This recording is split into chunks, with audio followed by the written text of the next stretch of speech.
Hello friends, SM academy या YouTube चॅनलमध्ये आपल्या सर्वांचे मनपूर्वक स्वागत।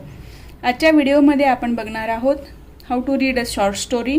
त्याचं द लास्ट लीफ जे आपण शॉर्ट स्टोरी सुरू केलेली आहे त्याचा फर्स्ट पार्ट आपण बघितलेला आहे। 23 नंबरच्या पॅराग्राफपर्यंत आपण आलेलो होतो।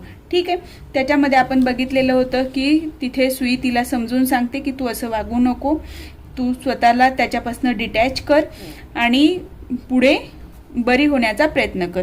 तर आता आपण बघणार आहोत 24 नंबरचा पॅरा। तर याच्यामध्ये you needn't get any more wine sed Johnsy.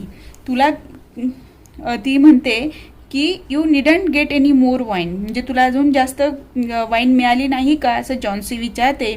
Keeping her eyes fixed out, तरी तिची नजर कुठे आहे, त्या पानांवरच आहे। Fixed out the window, there goes another, आणि ती म्हणते की बघ अजून एक पान पडलं आहे। No I don't want any broth that leaves just four, I want to see the last one fall before it gets dark, then I will go too. ती म्हणते की मला शेवटचं पान पडताना बघायचं आहे, जे अंधार पडण्याच्या आधी पडलं पाहिजे, आणि ते पडलं की मी सुद्धा निघून जाईन। Johnsy dear said Sue bending over her, will you promise me to keep your eyes close and not look out the window until I am done working, I must hand those drawing in by tomorrow, I need the light or I would draw the shade down। ती म्हणते की तू मला promise कर की तू तुझे डोळे बंद करशील, कारण मला ड्रॉइंग करण्यासाठी काय पाहिजे, प्रकाश पाहिजे, आणि त्यासाठी मी खिडकी उघडी ठेवते, नाही तर मी खिडकी उघडी ठेवली नसती। ठीक आहे, कारण मला ही ड्रॉइंग कंप्लीट करायची आहे। ठीक, आता couldn't you draw in the other room, asked Johnsy coldly, आणि ती म्हणते की तू दुसऱ्या रूम मध्ये नाही का करू शकणार। आता ती म्हणते I had rather be here by you said sweet, मला तुझ्याजवळच थांबून करायचं आहे असं ती म्हणते। Besides I don't want you to keep looking at those silly ivy leaves, आणि सोबतच मला तुला ती पानं पडताना बघू द्यायचं नाही असं ती सांगते। ह्या लिव्सला तिने जे विशेषण लावलेले आहेत ते काय लावलेले आहेत, सिली इवी, म्हणजे सिली म्हणजे मूर्ख पानं असं ती म्हणते। इवी म्हणजे काय, जे एक दुष्ट आत्मा किंवा एक प्राणी जे आहे, आपण जसं भूत वगैरे म्हणतो त्या पद्धतीची एक उपमा आहे। ठीक आहे, आता हे महत्वाचं आहे की सिली इवी लिव्ज म्हणजे इथे जे पानांना ज्या उपमा दिलेल्या आहेत त्या आहेत, तर हे वाचताना तुम्हाला लक्षात आलं पाहिजे। Tell me as soon as you have finished said Johnsy म्हणजे जो झाल्या मला सांग। Closing her eyes and lying white and still as a fallen statue, because I want to see the last one fall, कारण मला शेवटचं पान पडताना बघायचं आहे। I am tired of waiting, मी वाट बघून बघून थकलेली आहे। I am tired of thinking, आणि मी विचार करूनही थकलेली आहे।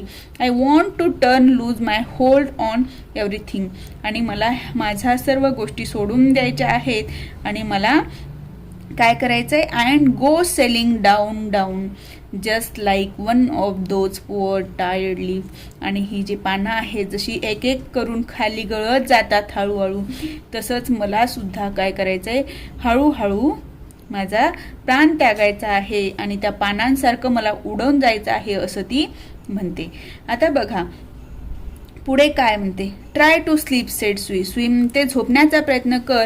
I must call Behrman up to be my model for the old hermit miner. Hermit miner म्हणजे काय, इथे हर्मिट मायनर म्हणजे काय, खाण कामगार आहे। तर ह्या खाण कामगाराचं चित्र काढण्यासाठी सुई कोणाला बोलवते, बेहरमनला बोलवते, जो व्यक्ती आहे तो कसा आहे त्याबद्दल माहिती पुढे आपण बघणार आहोत। I will not be gone a minute, don't try to move, I will come back, आणि तू इथून हलू नको, मी लगेच आले असं ती सांगते। ठीक आहे, आता बघा पुढे काय घडतं, तर मूज म्हणजे काय, आणि ईव्ही म्हणजे काय, इम्प म्हणजे काय, हे इथे चित्र दिलेली आहेत पुस्तकामध्ये. ठीक आहे. आता यातलं मी हे एकत्र केलेले आहेत ती तुम्हाला दिसावं म्हणून, आणि या साईडला पण तुम्हाला दिसतील ते, पण ती व्यवस्थित दिसणार नाही. तर हे जे आहे मोशे, हे मोशे म्हणून इथं बघा देवतेसारखं चित्र दिसतं. इथं स्टायर म्हणजे काय, हे ग्रीक पुराणातील वनात राहणारी जी देवता आहे त्याचं चित्र आहे. ह्याचं बघितलं तर बघा अर्ध अंग कसं दिसतं आणि अर्ध अंग कसं दिसतं, म्हणजे इथे प्राण्याचं इथं मनुष्याचं चित्र दिसतं, बरोबर आहे.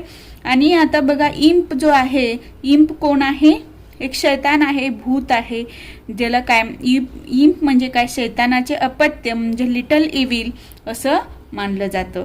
ही सर्व संकल्पना ज्या कुठल्या आहेत, बायबलमधल्या आहेत. Old Behrman was a painter.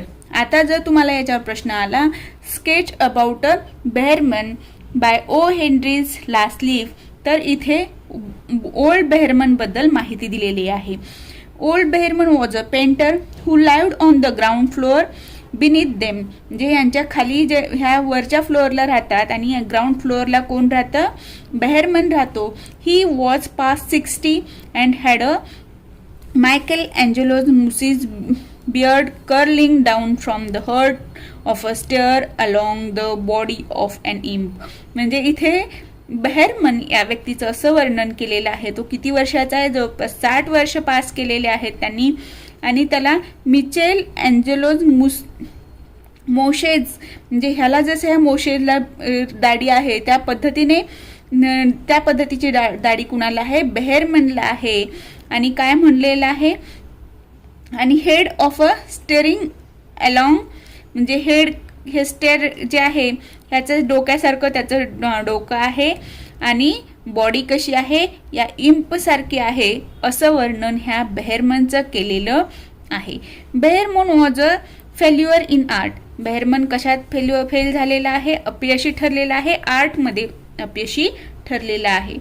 40 years he had wielded the brush without getting near enough to touch them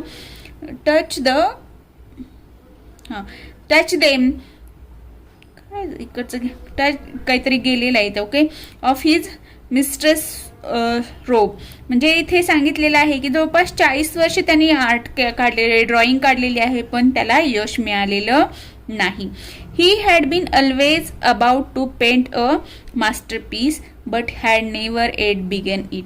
तो नेहमी प्रयत्न करतो, नेहमी त्याला त्याची अपेक्षा असते की तो एकदम सुंदर अशी मास्टरपीस बनवेल कलेची, पण ती वेळ अजूनही आलेली नाही असं सांगितलेलं आहे. For several years he had painted nothing except now and then a daub in the line of commerce or advertising. बघा काय म्हणलेलं आहे, डॉब म्हणजे काय, कसे तरी चित्र काढला त्यानं, आतापर्यंत जेवढी चित्र काढली ती कशी तरी काढलेली आहेत, त्याला कोणीही म्हणजे त्याबद्दल पैसेही चांगले मिळालेले नाहीयेत. कसं मग हे कशावरून लक्षात येतं, in the line of commerce or advertising, या ह्याच्यावरून लक्षात येतं की या चित्रांना किंमत नव्हती जास्त. He earn a little by serving as a model to those young artist in the colony who could not pay the price of a professional.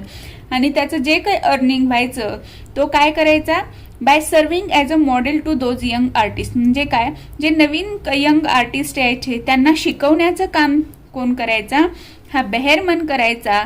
आणि ते शिकायला जे यायचे ते काय यायचे याच्याकडे, कारण त्या लोकांकडे जास्त पैसे नसायचे आणि ते जास्त पैसे प्रोफेशनलला देऊ शकायचे नाहीत, म्हणून ते बेहरमनकडनं शिकायचे. He drank gin to excess and still talk to his coming masterpiece. तरीही तो असं स्वप्नात जगायचा की मी एक दिवस माझं मास्टरपीस बनवेल. For the rest he was a fears little old man, म्हणजे हा कसा याचा उपहास झालेला आहे, नेहमी याचा हसू झालेला आहे असा. Who scoffed terribly at softness in anyone and who regarded himself as special mastiff in waiting to protect the the 2 young artist in the studio above. म्हणजे त्याच्या वरच्या फ्लोअरला ज्या मुली राहायच्या 2 यंग आर्टिस्ट, त्यांच्याबद्दल इथं हे वाक्य आलेलं आहे की त्यांना तो शिकवायचा आणि त्यांच्यासाठी एक आयडियल होता. ठीक आहे. आता बेहरमन बद्दल तिथे तुम्हाला माहिती मिळालेली आहे या पॅरेग्राफमध्ये. आता सुई कशासाठी गेलेली आहे, तर Sue found Behrman smelling strongly of juniper berries in his dimly lighted bed and below. म्हणजे इथे बेहरमनकडे ती गेली, पण तिला बेहरमनच्या तिथे जवळ गेल्यानंतर एक वास येतो जे बेरीजचा आहे. In one corner was a blank canvas on an easel that had been waiting there for 25 years to receive the first line of the masterpiece. आणि तो तिथे बसूनच त्या हॉटेलमध्ये मास्टरपीस काढण्याचा प्रयत्न करतोय जवळपास काय for 25 years. She told him of Johnsy's fancy and how she feared she would indeed light and fragile as a leaf herself float away when her slide hold down the world grew weaker. आणि ती बेहरमनला जॉन्सीच्या mental condition बद्दल इथे सांगते. Old Behrman with his red eyes plainly streaming shouted his contempt and derision for such idiotic imagination. आणि तो म्हणतो हे इडियटपणा आहे आणि असा काय आयडियल असतात का गोष्टी, तसं ते सांगतो की असं कसं होऊ शकतं. आणि तो म्हणतो की मूर्ख आहे का ती, असं कसं इमॅजिन करू शकते. व्हॉस ही क्राईड, म्हणजे एक उद्गारवाचक इथं शब्द आहे. Is dear people in the world meet their foolishness to die because leaves a drop off from a confounded vine. I have not heard of such a thing. No, I will not boast a model for you, your full hermit dunderhead. Why do you allow dot silly pussiness to come in her brain of her act dot poor little miss Johnsy. म्हणजे इथे बघा हे जे शब्द आलेले आहेत ते पूर्णतः कसे आहेत अमेरिकन इंग्लिशमध्ये, तिथे लोकल भाषेमध्ये जे वापरले जातात ते शब्द आहेत. ठीक आहे. त्याच्यामध्ये तो म्हणतो की असं कसं ती वागू शकते किंवा मी तुझा मॉडेल बनण्यासाठी की पोज देणार नाही. आय विल नॉट बोज, म्हणजे इथे काय बोज म्हणजे काय पोज देणार नाही ॲज अ मॉडेल म्हणून. जो हर्मिट डंडरहेड म्हणजे खाण कामगाराचं जे इमॅजिन केलेलं असतं सुईनं की त्याचं मी मॉडेल त्याला मानून चित्र काढेन, तर त्याला तो नकार देतो.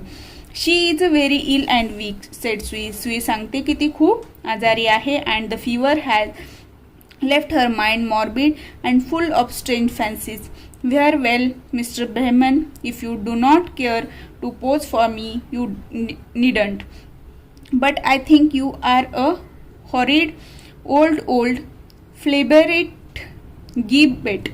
म्हणजे इथे काय म्हणते ती की त्याला तू अत्यंत हॉरिड म्हणजे भयभीत झालेला, अत्यंत चंचल स्वभावाचा, गप्पा टप्पा रमणारा, बिनकामाचा माणूस आहेस, असं ती त्याला सांगते. त्यानंतर बेहरमन काय करतो ते बघूया. You are just like a woman. तू एक बाई आहेस असं एक जनरल कन्सेप्ट म्हणजे you are just like a woman. Yelled Behrman who said I will not pose. Go on, I came meet you. For half an hour I have been trying to say that I am ready to pose. God this is not any place in which one so good as Miss Johnny shall lie sick. Someday I will bend a masterpiece and how shall all go away. Got yes. म्हणजे इथे तो म्हणतो की जा तू पुढे, मी तुझ्या मागे थोड्याच वेळात तयार होऊन येतो. Johnsy was sleeping when they went upstairs. She pulled the shade down to the window sill and mentioned Behrman into the other room. In there, they peered out the windows fearfully at the EV wine. Then they looked at each other for a moment without speaking. A persistent cold rain was falling, mingled with snow. Behrman, in his old blue shirt, took his seat as the hermit miner on an upturned kettle for a rock. इथे मग तो Behrman येतो आणि ते चित्र काढण्यासाठी pose द्यायला तयार होत असतो आणि जॉन्सी आणि तो एक दुसऱ्या रूममध्ये चित्र काढायला जातात. वेन स्वी awoke from an oversleep the next morning, she found Johnsy with dull, wide open eyes staring at the dawn green shade. आणि जेव्हा दुसऱ्या दिवशी जॉन्सी उठते तेव्हा ती खिडकीतनं एकदम आश्चर्याने बघत असते. Pull it up, I want to see, she ordered in a whisper. आणि ती बघते की पान जसंच्या तसं कसं आहे आणि ती त्या पानाला म्हणते की तू पड आता, मी तुला आज्ञा देते. आणि असं ती गुजबुजत असते. विअरली स्वी ओबेड. आणि तेवढ्यातच स्वी येते आणि ती म्हणते काय ऑर्डर देते तू असं. ठीक आहे.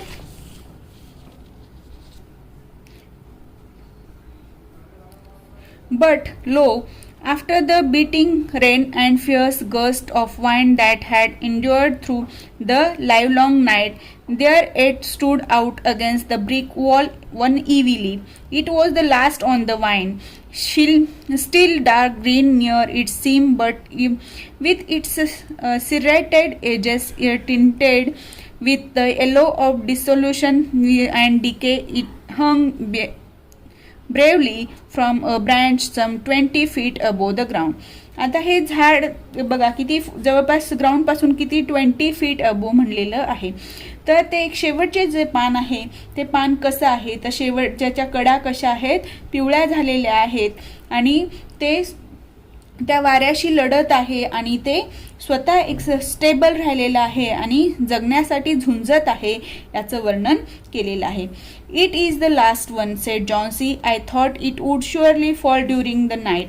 I heard the wind. It will fall today and I shall die at the same time. आणि ती म्हणते की मी ऐकलेलं आहे की रात्री खूप जोराची हवा होती आणि आता हे पान पडणार आहे किंवा आतापर्यंत ते पडलं पाहिजे होतं आणि नाही पडलं ते ठीक आहे पण आज ते नक्की पडेल. It will fall today and I shall die at the same time. आणि जेव्हा ते पान पडेल तेव्हा मी सुद्धा मरण पावेल असं ती म्हणते. ठीक आहे. Dear dear said Sue, leaning her worn face down to the pillow. Think of me if you won't. Think of yourself. What would I do. तू फक्त माझा तरी विचार कर, तू स्वतःचा विचार करत नाही तर असं ते म्हणते. But Johnsy said did not answer. The lonesomest thing in all the world is a soul when it is making ready to go on its mysterious far journey. The fancy seemed to possess her more strongly as one by one the ties that bound her to friendship and to earth were loose. आणि Johnsy काही उत्तर देत नाही आणि ती एकटक तिकडे एकदम शून्यात गेल्यासारखं बघत असते. ठीक आहे. आणि ती जे काही बोलते त्याच्याकडे दुर्लक्ष करते. The day wore away and even though through the twilight they could see the lone ivy leaf clinging on its stem against the wall.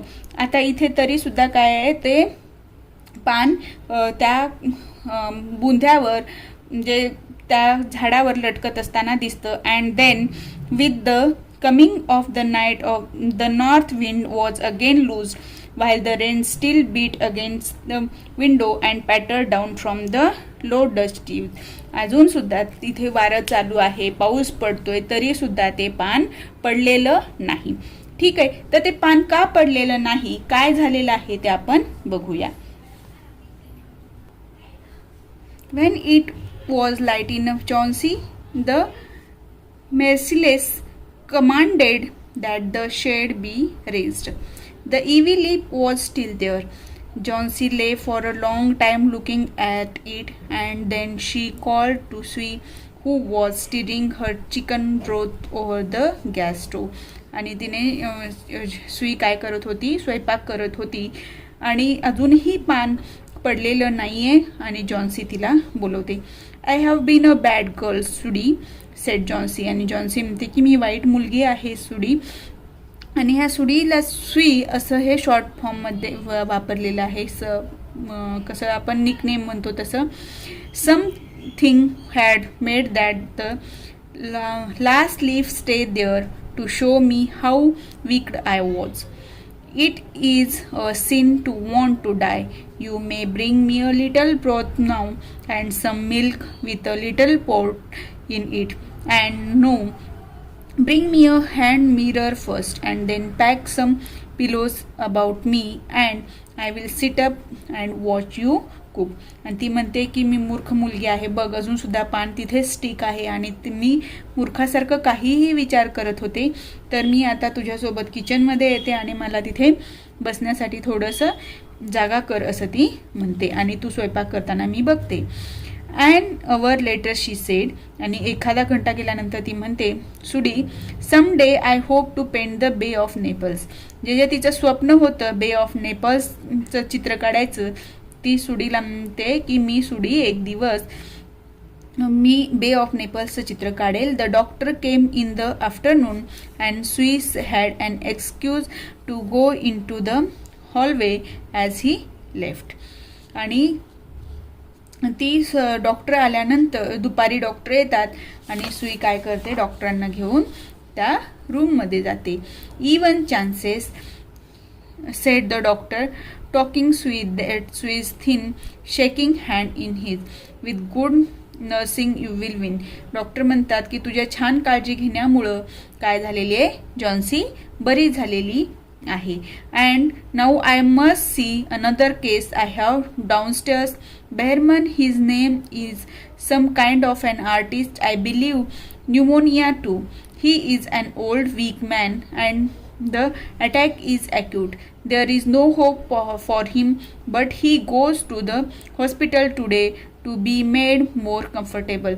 आणि डॉक्टर म्हणतात की मी आता निघतो आणि मला दुसऱ्या एका पेशंटला बघायचं आहे जे तुमच्या फ्लोअरच्या खाली राहतात आणि त्याचं नाव काय बेहरमन आहे आणि तो वीक आहे, म्हातारा आहे आणि त्याला कशा न्यूमोनियाचा एक छोटा अटॅक आलेला आहे असं सांगतात आणि जास्त काळजी घेण्यासाठी हॉस्पिटलला त्याला शिफ्ट केलेलं आहे.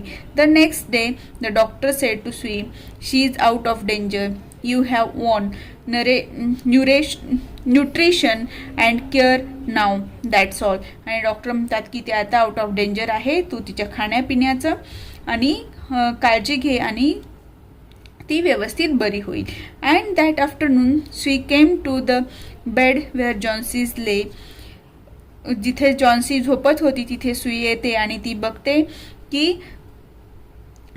कॉन्टेंटली knitting a very blue and very useless woolen shoulder scarf and put one arm around her pillows and all.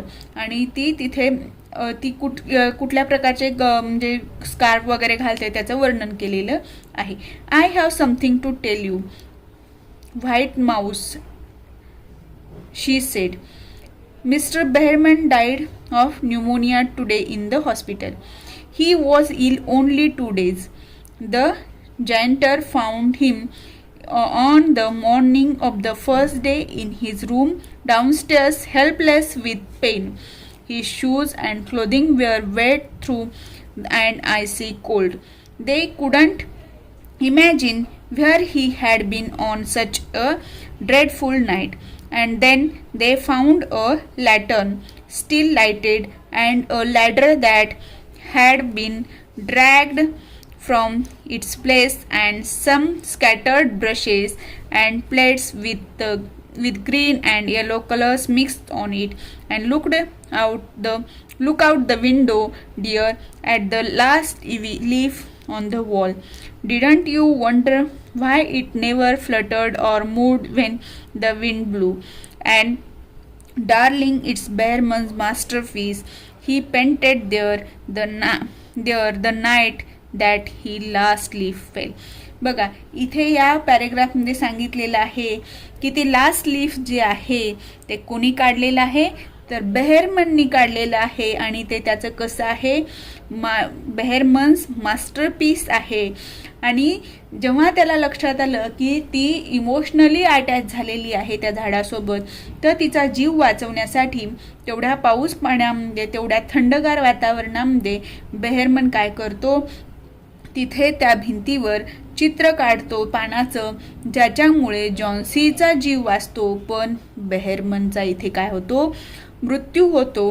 तर तो काय काय घेऊन गेलेला होता चित्र काढण्यासाठी, आणि ते अस्ताव्यस्त पडलेलं होतं. काय लॅडर म्हणजे काय, शिडी, ती तशीच ओढत घेऊन गेलेली, त्याला तिथे तिथे त्याचे मार्क होते, ब्रश इकडे तिकडे पडलेले होते, प्लेट पडलेल्या होत्या, आणि त्याला इतकं थंडी वाजून आणि इतकं भिजल्यामुळं तो पायऱ्यांवरच अस्वस्थ अवस्थेत पडला होता आणि त्याला कोणाचीही मदत मिळाली नाही, असं वर्णन इथं केलेलं आहे. या पद्धतीनं the last leaf he story इथे आपली झालेली आहे. आता ह्या पूर्ण स्टोरीमधनं आपल्याला लक्षात आलं की वाचताना बरेच शब्द जे आहेत ते वेगळ्या भाषेतले, म्हणजे कल्चरमधले आहेत, तिथली इंग्लिश वेगळी आहे, पण आपल्याला फक्त ती काय करायचं, समजून घ्यायची आहे आणि उत्तरं लिहिताना स्वतःच्या भाषेत लिहायची आहेत. ठीक आहे. आता याच्यातले मेन इव्हेंट काय आहेत, the main events in the story. Now that you have heard the story carefully and find out the major events in it with the help of the following questions. आता पहिले आपण बघणार आहोत की story वाचली आपण, त्याच्यामध्ये इंट्रोडक्शन वाचलेलं दिलेलं आहे ओ हेनरीबद्दल, त्याच्यानंतर आपण मेन स्टोरी वाचली. आता आपण पूर्ण स्टोरीमध्ये कोणकोणत्या घटना आहेत महत्त्वाच्या ते बघूया. वेन अँड वेअर डीड सुई अँड जॉन्सी मीट फर्स्ट. दोघी जणी कुठे भेटल्या पहिल्यांदा, टेबल डी हॉटेल हे इथे. What happened in November. नोव्हेंबरमध्ये काय झालं, एकदम थंडगार हवा सुटली, वारा सुटला, त्याच्यामुळं काय झालं, न्यूमोनिया झाला. What did the doctor say about the illness of Johnsy. जॉन्सीच्या इलनेसबद्दल डॉक्टर काय म्हणतात की ती मेंटली इल झालेली आहे, जोपर्यंत ती मेंटली विचार करत नाही की तिला बरं व्हायचं आहे तोपर्यंत ती बरी होणार नाही, असं डॉक्टर सांगतात. Why was Johnsy's counting the falling leaves of the ivy on the blank side of the next brick house. आणि जॉन्सी का मोजत होती ते पानं, जे पुढच्या घराच्या भिंतीवर जे झाड आहे त्याची पडताना, तर तिला वाटत होतं की जेव्हा ही पानं सर्व पडतील तेव्हा ती सुद्धा मृत्यू पावेल. She went to the old painter Behrman to ask for something. What did she want him to do for her? सुई का गेली होती बेहरमनकडे, तर तिला एका खाण कामगाराचं हिमॅटरचं चित्र काढायचं होतं, माइन हिमॅटरचं. तर त्याच्यासाठी मॉडेल म्हणून त्यांनी यावं असं तिची अपेक्षा होती, म्हणून ती त्याच्याकडे गेली होती आणि ते तिला हवं होतं. What did old Behrman actually do. What did he die of. म्हातारा बेहरमन काय करत होता प्रत्यक्षात, तर तो चित्रकार होता आणि तो ट्युशन्स म्हणजे तो काय करतो, प्रोफेशनली जे आर्टिस्ट बनण्यासाठी येत होती, ज्यांना हाय प्रोफेशनली फीस परवडत नव्हती, त्यांना कशी ड्रॉइंग करायची ते सांगत होता. आणि तो कसा मेला, तर चित्र काढताना भिंतीवर जे पाण्याचं चित्र काढलं ते काढताना त्याला जास्त थंडीत भिजल्यामुळे न्यूमोनिया झाला, त्याचा एक हे झटका आला आणि त्याच्यामुळे तो मेला. Why didn't the last leaf fall. का पडलं नाही शेवटचं पान. Why did Johnsy suddenly recover from her illness. आणि जॉन्सी अचानकपणे तिच्या आजारपणातनं का बरी झाली, कारण ते लास्ट लीफ ओरिजिनल नव्हतं, ते चित्र होतं, त्यामुळे ते पडलेलं नाही. आणि तिला असं लक्षात आलं की जर पान स्वतः जगण्यासाठी प्रयत्न करतोय, तो स्ट्रगल करतोय त्या वातावरणाशी, त्या हवेशी, तर मी सुद्धा स्ट्रगल केलं पाहिजे आणि मी मूर्खासारखा विचार करते, असं जेव्हा तिला फील झालं त्यावेळेला ती रिकवर झालेली आहे. ठीक आहे. आता ह्याच्या बघा, आता ह्या सर्व प्रश्नांची उत्तरं आता तुम्हाला इथे दिलेली आहेत. If you put together your brief answers to this questions you will get the main events in the story. जे आता आपण प्रश्न विचारले त्या प्रश्नांची उत्तरं आपण मी मराठीत दिली, तेच तुम्हाला इथं पुस्तकामध्ये इंग्लिशमध्ये दिले. ते जर तुम्ही एकत्र केली सगळी तर तुमची स्टोरी तिथे त्या मेन इव्हेंटच्या उत्तरातनं पूर्ण होते. The first meeting between Sue and Johnsy and their deep friendship. कुठे झालेली आहे ते लिहायचं आहे. See the reference to the joint studio run by them, आणि इथे तुम्हाला रेफरन्स काय घ्यावा हे पण सांगितलेलं आहे. The breaking of the epidemic pneumonia and Johns is falling ill with it. The doctors diagnosis that her illness is serious because it is more mental than physical. तिचं इलनेस कसं आहे, मोर मेंटल दॅन फिजिकल असं doctor सांगतात. Johns is strange but deep conviction that she will die when the last leaf on the ivy falls because of the strong autumn wind. इथे जे हवा चाललेली आहे त्यामुळे ते पान पडेल आणि ती मरेल असं जे वाटलेलं आहे ते. म्हणजे फक्त तुम्हाला इथे काय दिलेलं आहे, इंग्लिशमध्ये याची उत्तरं दिलेत, पण ही तुम्हाला जशीच्या तशी ह्याच भाषेत लिहायची नाही आहेत, स्वतःच्या ओन भाषेमध्ये लिहायचं आहे. ठीक आहे. Old Behrman painting a leaf on the wall. ठीक आहे. बेहरमननी काय केलं, Johnsy mistaking the painted leaf for a real one and her consequent recovery and finally. आणि तिला जेव्हा जॉन्सीला वाटलं की हे खरंच म्हणजे जिवंत म्हणजे खरं पान आहे आणि ते पडलेलं नाही आहे, अजून ते झाडावर तग धरून आहे, तर ते तसं तिची काय झालेली आहे, मिसअंडरस्टँडिंग झालेली आहे आणि त्यामुळे ती स्वतःही रिकवर होते. Old Behrman's unexpected death. आणि आपल्याला वाटलं होतं का की स्टोरीचा शेवट असा होईल की तिथे काय झालेलं आहे, बेहरमनचा मृत्यू झालेला आहे. ठीक आहे. या पद्धतीने ही स्टोरी आहे. तर हे त्याचे मेन इव्हेंट आहेत.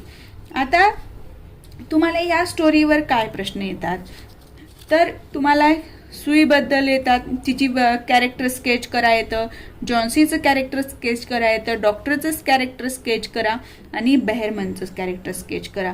या पद्धतीने हे प्रश्न येतात. ठीक आहे. आता त्याच्यामध्ये तुम्हाला असं येऊ शकतो प्रश्न की द लास्ट लीफ या स्टोरीचा प्लॉट लिहा. प्लॉट म्हणजे काय आहे, कथानक. कथा कशी आहे, तिसऱ्या व्यक्तीनं सांगितलेली आहे, बरोबर आहे इथे. आणि या स्टोरीमध्ये मग काय काय सांगितलेलं आहे, now that we know that what is mean by a plot in a short. Plot म्हणजे काय तो आपल्याला माहिती झालेला आहे. आणि याच्यावर काय प्रश्न येऊ शकतात, बघा इथे काय सांगितलं, let us go back to our story this time with a slightly different set of questions designed to find out the author's specific purpose behind the arrangement of events and action. जे कथानक लिहिलेलं आहे त्यामध्ये प्रत्येक घटनेचा जो क्रम ह्या लेखकाने लिहिलेला आहे त्याबद्दल आपण जाणून घेणार आहोत. म्हणजे त्याच्यामुळे कथानकाला कसं वळण आलं आणि आपल्याला जे वाटत होतं ना की ती बरी झाली, म्हणजे ती पान कदाचित टिकलं असेल, पण तसं होतं का नाही, तर ते एक अनएक्सपेक्टेड वळण म्हणजे जे मिस्ट्री दाखवलेली आहे सगळ्यात शेवटी, की आपल्याला सुद्धा वाटलं नव्हतं की बेहरमननी हे चित्र काढलं असेल आणि तो त्याच्यामुळे त्याचा जीव गेला, पण जॉन्सी वाचलेली आहे. तर या पद्धतीचं जे कथानक आहे त्याबद्दल इथे तुम्हाला हे केलेलं आहे, याची रचना केलेली आहे. ठीक आहे. हा झाला याचा कथानकाचं पात्र. आता याच्यामधले कॅरेक्टर काय आहेत, ठीक आहे, ती मी तुम्हाला पूर्ण शिकवणार नाही, ते तुम्ही बघून घ्यायचं. आता कॅरेक्टर्स काय बघितलो आपण, सुई, जॉन्सी, बेहरमन आणि कोण होतंय, डॉक्टर. हे जे मेजर 4 कॅरेक्टर आहेत त्यावर क्वेश्चन येतात स्केच कॅरेक्टर म्हणून किंवा कॅरेक्टराइज म्हणून. मग इथे तुम्हाला त्याच्याबद्दल काय काय कॅरेक्टर आहेत, कसे आहेत ते तुम्हाला बघायचं आहे. मेजर कॅरेक्टर कोण आहे, इथे जॉन्सी आहे आणि सुई आहे आणि बेहरमन आहे. आणि मायनर कॅरेक्टर कोण आहे, डॉक्टर आहे. मेजर कॅरेक्टर म्हणजे काय, ज्यांच्यावर जास्त स्टोरीमध्ये भर दिलेला आहे असे कॅरेक्टर म्हणजे काय, मेजर कॅरेक्टर. आणि ज्यांचा कमी भाग आहे, ज्यांच्याबद्दल कमी शब्दांमध्ये त्या स्टोरीमध्ये लिहिलेलं असतं त्याला काय म्हटलं जातं, मायनर कॅरेक्टर म्हणलं जातं. ठीक आहे. तर ह्या कॅरेक्टरवर तुम्हाला प्रश्न येणार.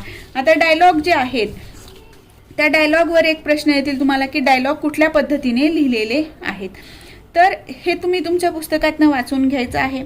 डायलॉग म्हणजे जे एकमेकांशी संभाषण आहे त्यांचं ते कुठलं आहे, इमोशनल आहे, मूड कसे आहेत, त्याचे ॲटिट्यूड काय होते कॅरेक्टरचे, त्याबद्दल हा प्रश्न येऊ शकतो. आता इथे बघा दुसऱ्या हे 2 नंबरला दिलेला आहे की old Behrman is a drunkard.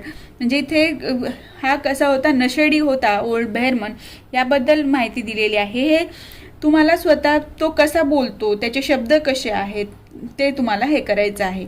ठीक आहे. Setting and atmosphere. आता सेटिंग आणि ॲटमॉस्फिअर म्हणजे तुम्हाला शॉर्ट स्टोरीच्या सुरुवातीलाच बघा सांगितलेलं आहे की रस्ते कसे होते, कर्व होते, अँगल्स कसे होते, कर्वी अँड अँगल्स वेडेवाकडे होते, कर्व होते रस्ते, आणि त्या रस्त्यावरून जर कोणी गेलं तर पटकन कोणाला काही सापडणार नाही आणि तो एकच व्यक्ती परत फिरून फिरून त्याच ठिकाणी येईल, किंवा 1-2 वेळा तो रस्ता ओलांडेल तरी वाटणार नाही की आपण त्या रस्त्यावरून गेलेलो आहे. म्हणजे हे जे वर्णन केलेलं आहे ते सेटिंग आहे.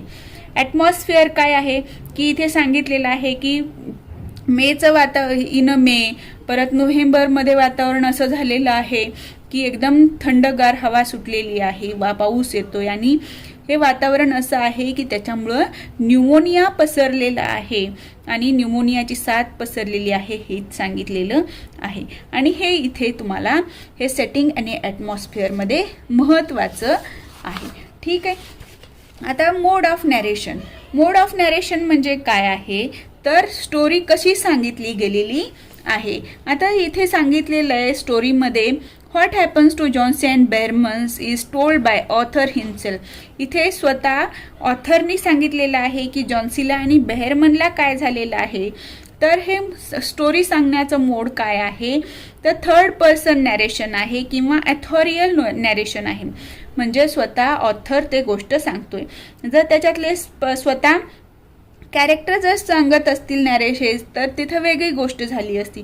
मग इथे जेव्हा तुम्हाला mode of narration of a last leaf याबद्दल प्रश्न आला तर या पद्धतीने या पॅरेग्राफमध्ये तुम्हाला उत्तर मिळू शकतं. पण प्रत्येक स्टोरीच्या शेवटी असं दिलेलं नाही. फक्त तुम्हाला हे समजावं की शॉर्ट स्टोरीतलं नॅरेशनचा टाईप काय असतो, ते कसं डिस्क्राईब करावं, यासाठी इथे तुम्हाला पहिल्या स्टोरीमध्ये हे दिलेलं आहे. थीम काय आहे शॉर्ट स्टोरीची, ह्या थीम काय आहे तर इथे मोरल काय दिलेलं आहे की तो व्यक्ती जो असा दाखवलेला आहे की त्याला कोणाचीच काळजी नाही, स्वतः नेहमी नशेत राहतो, तरी पण त्यांनी काय केलेलं आहे दुसऱ्यांसाठी स्वतःचा जीव धोक्यात घातलेला आहे. तो हेल्पफुल नेचरचा आहे आणि त्यानं तिच्या जीव वाचवण्यासाठी काय केलेलं आहे, पेंट केलेलं आहे आणि समाजासाठी आपण काहीतरी देणं आहोत ते दिलं पाहिजे, ही जी भावना त्याच्या मनात आहे त्याचं इथं दर्शन होतं. ठीक आहे. Which runs like a thread through all these aspects. म्हणजे इथं final analysis they are all used to highlight the theme that is the central subject of this theme which runs like a thread through all these aspects. म्हणजे theme म्हणजे काय इथे सांगितलेलं आहे, जे प्रत्येक गोष्टीला त्या गोष्टीचा सारांश सांगेल ती गोष्ट म्हणजे काय, थीम आहे. ठीक आहे. या पद्धतीने तुम्हाला ह्या शॉर्ट स्टोरी अभ्यास करायच्या आहेत. या पद्धतीने आपण the last leaf he short story वाचून त्यामध्ये कोणकोणते भाग येतो ते बघितलेलं आहे. नेक्स्ट व्हिडिओमध्ये यावर जे प्रश्न आलेले आहेत द लास्ट लीफ या शॉर्ट स्टोरीवर, ते प्रश्न क्वेश्चन आन्सर टाईपमध्ये कसे लिहायचे ते आपण बघूया. ठीक आहे. आजच्या व्हिडिओमध्ये इतकंच. आज आपण इथेच थांबूया. तुम्ही चॅनलवर नवीन असाल आणि चॅनलला अजूनही सबस्क्राईब केलेलं नसेल तर सबस्क्राईब करा, जेणेकरून तुम्हाला व्हिडिओचं नोटिफिकेशन वेळेत मिळेल आणि व्हिडिओ लवकरात लवकर बघता येईल.